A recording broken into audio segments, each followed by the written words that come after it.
சிறுங்கவேரி அப்படிங்கிற கிராமத்துல பழங்கால ராஜாக்கள் கட்டிய ஒரு அழகான மாளிகை இருக்கு. அந்த ஜமீன் மாளிகை அப்படின்னு கூப்பிடுறாங்க ஊர் மக்கள். ஏன்னா அந்த மாளிகையில பேய் பிசாசு தீய சக்தியில் இருக்குதா ஊர் மக்களால நம்பப்படுது. அதனொட்டி பல கதைகளும் பேசப்படுது. இதனால அந்த மாளிகை ஏழை எடுக்கவே யாரும் முன் வரல. இருந்தும் உமாநாத் அப்படிங்கிற பிசினஸ்மேன் அந்த மாளிகையை குறைந்த விலையில ஏழை எடுக்கிறாரு. அத்தோட ஊர் மக்கள் சொல்வதெல்லாம் அவர் பொருட்படுத்தவே இல்லை. அந்த மாளிகை தனது குடும்பத்தோட வசிக்க ஆரம்பிக்கிறாரு உமாநாத். அவர்களுக்கு கௌசல்யா அப்படிங்கிற மனைவியும் கார்த்திக் ரதீஷ் அப்படிங்கிற இரு மகன்களும் இருக்கிறாங்க. அந்த மாளிகையின் முதல் நாள் இரவு எல்லாருமே சாப்பிட்டுட்டு ரொம்ப சந்தோஷமா இருக்காங்க. அவங்களோட அறையில போய் படுத்து தூங்குறாங்க. அப்போ உமாநாத் மட்டும் வெகு நேரம் ஆகியும் அவனுக்கு தூக்கமே வரல. என்ன பண்றதுன்னு தெரியல. அவருக்கு இந்த பேய் பிசாசு மேல ஒரு நம்பிக்கையும் இல்லை. அதனால அந்த மாளிகையை சுற்றி பார்க்கணும்னு அவர் கிளம்புறாரு. மாளிகையில ஒவ்வொரு அறையா போய் பார்த்துக்கிட்டு போறாரு. அதுல ஒரு இடத்துல மட்டும் விசித்திரமான குரலும் அதுக்கு பின்னால ஒரு பெண்ணோட அழுகுறலும் கேட்க ஆரம்பிக்குது. அந்த இடத்துக்கு அவர் போறாரு. அந்த அறையில கை வச்ச மாத்திரமே அந்த கதவு ஓபன் ஆயிருது. உமாநாத் அங்க இருக்கிற ஓவியங்கள் எல்லாம் பாக்குறாரு. அது பழங்காலத்து ஓவியங்கள். அதுல சில ஓவியங்கள் சொல்ல முடியாத அளவுக்கு அழகா இருக்கு. அந்த ஓவியங்களோட வரிசையில ஒரு அழகான பெண் ஓவியம் இருக்கு. அப்படி ஒரு அழகு உமாநாத் அறுவரையும் பார்த்ததே இல்லை. அப்படி ஒரு அழகிய அதை உத்து பார்த்துக்கிட்டு இருக்காரு. அது ஒரு உயிருள்ள ஓவியம் அப்படின்னே சொல்லணும். அந்த அளவுக்கு உயிருள்ள ஓவியமாவே அவர் கண்ணுக்கு படுது. அந்த சமயத்துல மின்சாரம் தடைப்பட்டு போகுது. காற்று மழையும் மாறி மாறி அடிக்குது. அதனால ஜன்னல்கள் படபடக்குது. மின்னல்கள் ஆங்காங்கே பிரகாசிக்குது. அந்த ஒரு மின்னல் ஒளியில அந்த ஓவியத்தோட கண்கள் மின்ன ஆரம்பிக்குது. அதுவும் நிஜ கண்கள் மாதிரியே இருக்கு. அங்க பழங்கால பெட்டிகள் எல்லாம் அங்கங்க டங்கு டங்குன்னு அடிக்குது.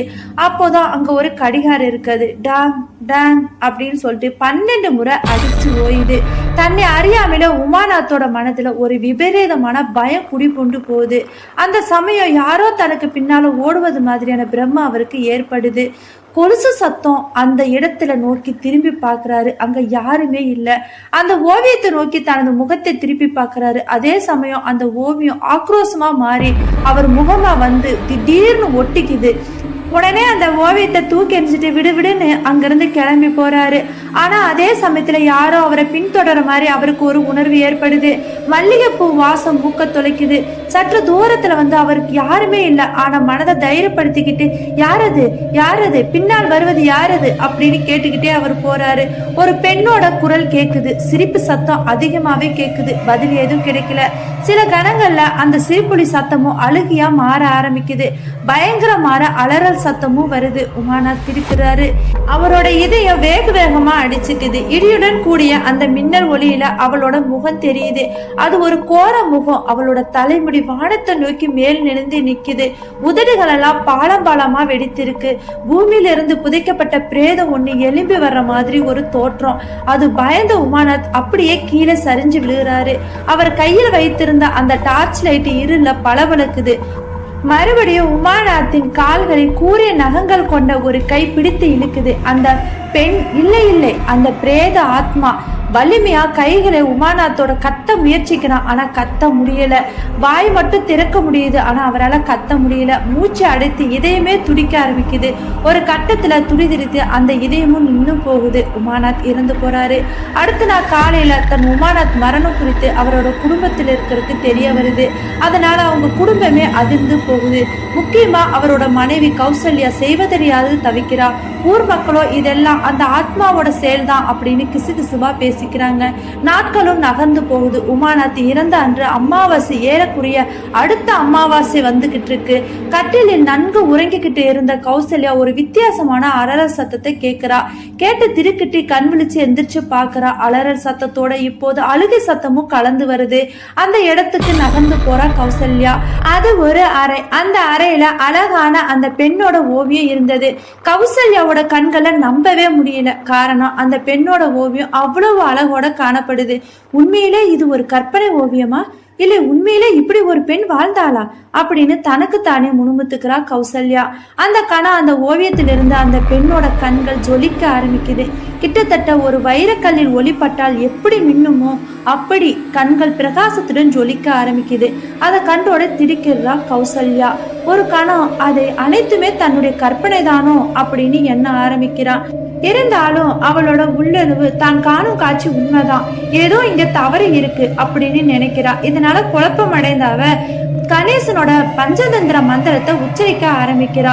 காரணம், அவ ஒரு விநாயக பக்தை ஆவாள். அப்போது கூரிய நகைகள் கொண்ட ஒரு கை அவளோட பிடாரிய பிடிக்கிறதுக்காண்டி பின்னாடி வருது. கௌசல்யோட பின்னாடி வந்து கை தொட்ட மாத்திரத்திலே அவளோட கழுத்தில் இருந்த ருத்ராட்ச மாலையில இருந்த ஜுவாலைகள் கிளம்பி அந்த பிரேத ஆத்மா கையில சுட்டு எரிக்குது. அப்பதான் வந்து கௌசல்யா மீண்டும் அலறல் சத்தத்தை கேட்கிறா. இந்த முறை அந்த அலறல் சத்தம் பயங்கரமா கேக்குது. இதனால கௌசல்யா வேக வேகமா படிக்கட்டுல ஏறி தனது பிள்ளைகள் இருந்த அறைக்கு போறா. அங்க அவர்களோட பாதுகாப்பா அவர்களை கட்டி அணைச்சு படுத்துக்கிறா. அடுத்த நாள் காலையில விரியுது. கௌசல்யாவுக்கு என்ன தோன்றியதோ தெரியல. அந்த இருட்டு அறையில இருந்த அந்த பெண்ணோட ஓவியத்தை தனது வீட்டோட ஹால் வெளிச்சத்துல மாட்டி வைக்கிறா. நேற்று இரவு நடந்த எல்லா அனைத்துமே அவளுக்கு கற்பனை மாதிரி, கனவு மாதிரி நிழலாடுது கண் முன்னாடி. எனினும் கௌசல்யா அதனை பொருட்படுத்தாம தன்னுடைய அன்றாட காரியங்களை கவனம் செலுத்த முயற்சி பண்றா. அவள் பாலை காய்ச்சியதும் பால் கெட்டு போகுது. ஏதோ தவறா இருப்பதை உணர ஆரம்பிக்கிறா கௌசல்யா. தன்னோட பயத்திலிருந்து வெளிவருக்கு இறைவனை தவிர வேறு வழி இல்லை அப்படிங்கிறது மட்டும் அவளுக்கு நல்லா தெரிஞ்சிருந்தது. சுவாமியை கும்பிடணும் அப்படின்னு அவன் நினைக்கிறா. பூஜை அறைக்கு போய் தீபத்தை ஏற்ற பல முயற்சி செய்யறா. ஆனா தீப்பெட்டியில இருக்கிறது தீ அணைஞ்சு போயிருது. இறுதி வரையிலும் அவன் முயற்சி பண்றா. ஆனா பூஜை அறையில தீபத்தை ஏத்தவே முடியவில்லை. ஒரு கட்டத்துல குச்சிகள் அனைத்து வீணாகி போனது. தீப்பெட்டி காலியானது. வேலைக்காரி கொண்டு வந்த பூக்கள் எல்லாமே பல நாள் பூக்கள் மாதிரி வாடி வதங்கி போகுது. இது கௌசல்யாவுக்கு வாழ்நாளே நடந்திராத சம்பவமா தென்படுது. விசித்திரமாவும் நடக்குது. இந்த ஒரு நேரத்துலதான் பிள்ளைகளான கார்த்திக்கும் ரதீஷும் இருவரும் பள்ளி முடிச்சுட்டு பிள்ளைகள் 2 பேருமே அங்க குறும்புத்தனமா இப்படி வீட்டுக்கு வந்து பேச ஆரம்பிக்கிறாங்க. டேய், இன்னைக்கு அந்த ஆண்டி விளையாட வருவாங்களா அப்படின்னு கார்த்தி கேட்க, அதுக்கு அந்த ஆண்டி எப்ப வருவாளோ யாருக்கு தெரியும் அப்படின்னு ரதீஷ் சொல்ல, ரதீஷ் அந்த ஆன்டி என்று சொல்லவும் கௌசல்யா கேட்க ஆரம்பிக்கிறான். ரதீஷ் ஓவியத்தில் இருந்த அந்த பெண்ணை கை காட்டினா. பின்னாடி அந்த கார்த்தி விளையாடி போயிட்டான். கௌசல்யாவுக்கு மனசுல ஒரு நிம்மதி. ஏன்னா அந்த ஓவியத்தில் இருக்கிற அந்த பெண் எங்கேயோ உயிரோட தான் இருக்கா, அது பேய் அல்ல அப்படின்னு அவன் நினைக்க ஆரம்பிக்கிறான். அதுல அவளுக்கு ஒரு சந்தோஷம். அடுத்த நாள் கௌசல்யா தனது வீட்டு வேலைக்கார்ட்ட உள்ள இருக்கிற பொருட்கள் எல்லாமே கிளீன் பண்ணி வைக்க சொல்றா. சுத்தமா தொடச்சு வைக்கணும் அப்படின்னு சொல்றா. அந்த வேலைக்காரி உள்ளூர் வேலைக்காரி தான். ஏன்னா கௌசல்யா அதிக சம்பளம் தர்றதுனால பகல்ல மட்டும் அந்த வீட்டுல வேலை செய்யறக்காண்டி ஒத்துக்கிறா. வீட்டின் மூளை முட்கள் உட்பட அனைத்தும் துடைத்து கொண்டே வருகிறார் வேலைக்காரி. முன்பு கௌசல்யாவை பயமுறுத்துற அந்த ஓவியத்தின் அருகே வந்து விட்டாள். தன்னை அறியாமல் எல்லா பொருட்களையும் துடைப்பது போலவே அந்த ஓவியத்தின் துணியை வைத்து பின்னர் சுதாரித்தாள் வேலைக்காரி. அடுத்த கணமே அவள் திடுக்கிட்டாள், பயந்தாள், நடுங்கினாள். அவளது அந்த பயத்திற்கு காரணம் இல்லாமல் இல்லை. அந்த ஓவியத்தில் இருந்த அந்த உருவம் அந்த குறிப்பிட்ட வீட்டில் பல ஆண்டுகளுக்கு முன்னர் வாழ்ந்து மறைந்த இளவரசி காமினியின் அதே ரூபம்தான். எந்த ஓவியம் வெளியில் வரக்கூடாது என்று ஊர் மக்கள் நினைத்தார்களோ அந்த ஓவியம் இப்போது அங்கு காணப்பட்டது. வேலைக்காரி அந்த ஓவியத்தை உற்று பார்த்து கொண்டு இருந்த அந்த சமயம் அந்த ஓவியத்தின் இரு கண்களில் இருந்து ரத்தம் வடிந்து வருவதை கண்டு கூச்சலிட்டாள் வேலைக்காரி. கௌசல்யா ஓடி வந்து விவரத்தை கேட்க, அதான் அம்மா, இதோ ரத்தம் பாருங்க பாருங்கம்மா அப்படின்னு பயத்துல கௌசல்யா சொல்ல ஆரம்பிக்கிறான். கௌசல்யா திரும்பி பார்க்கிறப்போ அந்த ஓவியத்துல எந்த ரத்தமும் வரல. அப்பதான் வந்து திடீர்னு பாத்ரூம்ல இருந்த அவனோட மகன் ரதீஷ் கத்த ஆரம்பிக்கிறான். சத்தத்தை கேட்டு அங்க ஓடி போய் பாக்குறாங்க. அங்க எந்த ஒரு இதுவும் இல்ல. ஏன் கத்தன அப்படின்னு கேட்கவும், கண்ணாடியில ஒரு உருவம் தெரிஞ்சிச்சுமா, இந்த பாத்ரூம் கண்ணாடி ப்ளூ கலர்ல இருந்துச்சுமா, இதுலதாமா அந்த உருவம் தெரிஞ்சிச்சு அப்படின்னு சொல்றா ரதீஷ். என்ன இதுல உருவம் தெரிஞ்சா, யாரோட உருவம் அப்படின்னு கேட்க உடனே ரதீஷ் சொல்ல ஆரம்பிக்கிறா. அம்மா, அந்த வீட்டுக்கு முன்னாடி வச்சிருந்தியே அந்த ஆண்டியோட உருவம் தாமா இதுல தெரிஞ்சு, என் கூட கூட விளையாட வந்துச்சுன்னு சொன்னேனே அந்த ஆண்டி தாமா இது அப்படின்னு சொல்றா ரதீஷ். இத வேலைக்காரி கேட்ட உடனே, அம்மா, இனிமே நீங்க இங்க இருக்க கூடாது, அந்த பேய் உங்களையும் இனி விட்டு வைக்காது, போய்விடுங்கள் அம்மா, அடுத்த அமாவாசை வருவதற்குள் இன்னும் 3 நாள் தான் உள்ளது அப்படின்னு சொல்ல ஆரம்பிக்கிறா வேலைக்காரி. என்ன வேலைக்காரி புதுசா குண்டை தூக்கி போடுறாளே அப்படின்னு நினைக்கிறா கௌசல்யா. என்ன பாப்பாமா, என்ன சொல்ற, கொஞ்சம் புரியும்படி சொல்ல போறியா இல்லையா அப்படின்னு கௌசல்யா கேக்குறா. உடனே வேலைக்காரி பாப்பாமா அந்த கதைய சொல்ல ஆரம்பிக்கிறா. ஆமாமா, ரொம்ப வருஷத்துக்கு முன்னாடி இங்க ஒரு சிற்றரசர் வாழ்ந்துட்டு வந்தாரு. அவர் ராஜ பரம்பரையை சேர்ந்தவர். அவரோட பேர் தான் மார்த்தண்டேயவர்மா. அவருக்கு ஒரே மகள் இளவரசி காமினி. இந்த மாளிகையிலேயே தேவதை மாதிரி இருப்பா. அவளோட அழக எந்த ஒரு ஓவியனாலும் வரைய முடியல. அதனால மகாராஜா மார்த்தண்டேயவர்மா சீனா தேசத்திலிருந்து ஒரு அழியாத விசித்திர காகிதத்தை வரவழைக்கிறாரு. அதுல மங்காத மை கொண்டு ஓவியத்தை ஒரு அமாவாசை இரவுல தீட்ட ஆரம்பிக்கிறாரு. அத்தோடு தனது மகளோட பிறந்த நாள் அன்னைக்கு அதை பரிசாவும் வழங்குறாரு. இந்த மாளிகையையும் இளவரசி காமினி விரும்ப ஆரம்பிக்கிறா.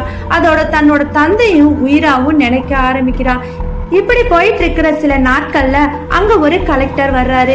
காமினிய பார்த்த உடனே அந்த கலெக்டர் விரும்ப ஆரம்பிக்கிறாரு. தன்னை கலெக்டர்னு சொல்லிக்காம துரைராஜன் அப்படின்னு சொல்ல ஆரம்பிக்கிறாரு. அப்படியே காமினியோட நட்புறவு பாராட்டுறாரு. சில நாட்கள் நட்பு காதலா மலர ஆரம்பிக்குது. முறைப்படி பெண் கேட்கிறாரு துரைராஜர். ஆனா ராஜ பரம்பரையில் இருந்ததுனால அங்க துரைராஜருக்கு பெண் கொடுக்கிற அவரோட அப்பா. சில நாட்கள் போனோடனே அங்க ஊர்ல இருக்கவங்க இதை பத்தி பேச ஆரம்பிக்கிறாங்க. இவங்களோட காதலை பத்தி காதல் விவகாரம் பத்தி ஊருக்குள்ள தெரிய ஆரம்பிக்குது. இதை கேட்டோடனே மகாராஜா மேற்படி 2 பேர்த்தையுமே அந்த மாளிகையில கொன்னு புதைச்சிடுறாங்க. சில நாட்கள்ல மார்த்தண்டேயவர்மாவுக்கு பைத்தியம் பிடிச்சிருது. மாளிகையோட மாடியில இருந்து விழுந்து தற்கொலையும் செய்துக்கிறாரு. இதுக்கு காரணம் காமினி தேவியோட ஆத்மா தான். தன்னோட தந்தையவே பழி வாங்கிடுச்சுன்னு அங்க இருக்கவங்க பேச ஆரம்பிக்கிறாங்க. காமினி தேவியோட ஆத்மா இன்னும் சாந்தி அடையாம அங்க சுத்தி வருதுன்னு சொல்லப்படுது. இந்த மாளிகைக்கு யார் வந்தாலும் யாருமே உயிரோடு திரும்ப மாட்டாங்க. ஒவ்வொரு அமாவாசையும் ஒவ்வொரு விதமான மரணங்கள் இங்க ஏற்படுது. இப்படின்னு பாப்பம்மா எல்லாத்தையும் கதையும் சொல்ல ஆரம்பிக்கிறான். இத ஆழ்ந்து யோசிக்க ஆரம்பிக்கிறா கௌசல்யா. அவளோட மனசுல இப்படி தோண ஆரம்பிக்குது. இதுக்கெல்லாம் ஒரு முடிவு இருக்கு. தன்னோட கணவனுக்கு செய்யும் நிஜமான இறுதி மரியாதை இதுதான் அப்படின்னு தன்னோட மனசுல நினைச்சுக்கிறா. அப்ப இரவு நேரம் வந்ததுனால வேலைக்காரி பாப்பம்மா விடை பெற்று அங்கிருந்து கிளம்பி போயிடுறா. அன்னைக்கு இரவு கௌசல்யா தன்னோட பிள்ளைங்களோட தூங்கிட்டு இருக்கா. அப்ப அவ போர்வை போத்திட்டு இருந்த போர்வை யாரோ இழுத்த மாதிரியான உணவு இருக்கு. அப்ப ரத்தீஷ் ஓன்னு கத்த ஆரம்பிக்கிறான். அவனை தர தர தரன்னு யாரோ இழுத்துட்டு போற மாதிரி இருக்கு. தன்னோட பிள்ளை பாசத்தினால அந்த பிள்ளைய காப்பாத்த ஓட ஆரம்பிக்கிறான். கொஞ்ச தூரத்துல அங்க இருந்த ஜக்குல இருந்த தண்ணி அப்படியே கொட்ட ஆரம்பிக்குது. அந்த தண்ணியில எழுத்துக்கள் எழுதவும் ஆரம்பிக்குது. இன்றையோட நீங்க இருக்கிற அனைவரும் மரணத்தை நெருங்கி விட்டீங்க அப்படிங்கிற மாதிரி அது எழுத ஆரம்பிக்குது. அத பார்த்தோன்னே கௌசல்யாவுக்கு திடுக்கிற ஆரம்பிக்குது. அடுத்த நாள் விடியுது. அவ வேலைக்காரி வீடு பாப்பம்மா வீட்டுக்கு போறா. அங்க போய் கௌசல்யா கேட்க ஆரம்பிக்கிறான். அப்ப பாப்பம்மா விபத்துல சிக்கி மருத்துவமனையில அனுமதிக்கப்பட்டதா அங்க இருக்கிறவங்கள சொல்ல ஆரம்பிக்கிறாங்க. கௌசல்யா மீண்டும் தன்னோட மாளிகைக்கு திரும்பி வந்துகிட்டு இருக்கிற வழியில தான் விநாயகர் சிலைய பாக்குறா. விநாயகரே, நீயே துணை, இந்த இக்கட்டான சூழ்நிலை எங்களையே காப்பாத்து அப்படின்னு சொல்லி கண்ணீர் மல்க அவ வேண்டிக்கிட்டு நிக்கிறா. அப்பதான் அந்த ஒரு நேரத்துலதான் அவளோட கழுத்துல இருந்த அந்த ருத்ராட்ச மாலை அவ கண்ணுக்கு தெரியுது. அப்போ அவ வீரவாகோட நினைவு வருது. வீரவாகு சிறந்த சிவபக்தர், அற்புதமான ஆன்மீகவாதி, அவர் ஓய்வு பெற்ற காவலாளியும் கூட. அவ சின்ன வயசுல பெற்றோரை இழந்தப்ப அவளுக்கு இந்த ருத்ராட்ச மாலைய பரிசா கொடுத்தவர் தான் வீரவாகு. வீரவாகுக்கு உடனே கால் பண்ணி இங்க நடந்த எல்லாத்தையும் சொல்ல ஆரம்பிக்கிறான். உடனே வீரவாகும் அந்த மாளிகைக்கு வர்றாரு. கங்கை நீர் வேதங்கள் மந்திரங்கள் முழங்க மூளை முடுக்கெல்லாம் தெளிக்க ஆரம்பிக்கிறாரு. அத்தோட அந்த ஓவியத்துல ருத்ர சம்மார மூர்த்தியான பைரவரோட காப்பு கைத்தை கட்டி இளவரசி காமினிய அந்த ஓவியத்திலே அவர் அலற அலற சிறைப்படுத்துறாரு. அத்தோட மகா மிருத்தியும் ஜெய ஹோமத்தையும் நடத்த ஏற்பாடு செய்யறாரு. முழு முதற் கடவுளான விநாயகரை வேண்டி ஹோமம் ஆரம்பிக்குது. ஊர் மக்கள் பலர் தங்களால இயன்றதை முன் வந்து தானாகவே தர்றாங்க. ஹோமம் உக்கிரமா நடக்க ஒரு பெண்ணோட அழுகுரலும் அலறல் குரலும் மாறி மாறி கேக்குது. அந்த பெண் இளவரசி காமினி தான் அப்படிங்கிறத நான் சொல்லி தெரிய வேண்டியதில்லை. அந்த ஓவியம் பற்றி எரிய ஆரம்பிக்குது. அத்தோட அந்த மாளிகையில் இருக்கிற தீய சக்தி ஒளிஞ்சது. ஓகே ஃப்ரெண்ட்ஸ், இந்த கதை உங்களுக்கு பிடிச்சிருக்குன்னு நான் நம்புறேன். மறக்காம லைக் பண்ணி சப்ஸ்கிரைப் பண்ணுங்க. அடுத்த வீடியோவில் உங்களை நான் சந்திக்கிறேன்.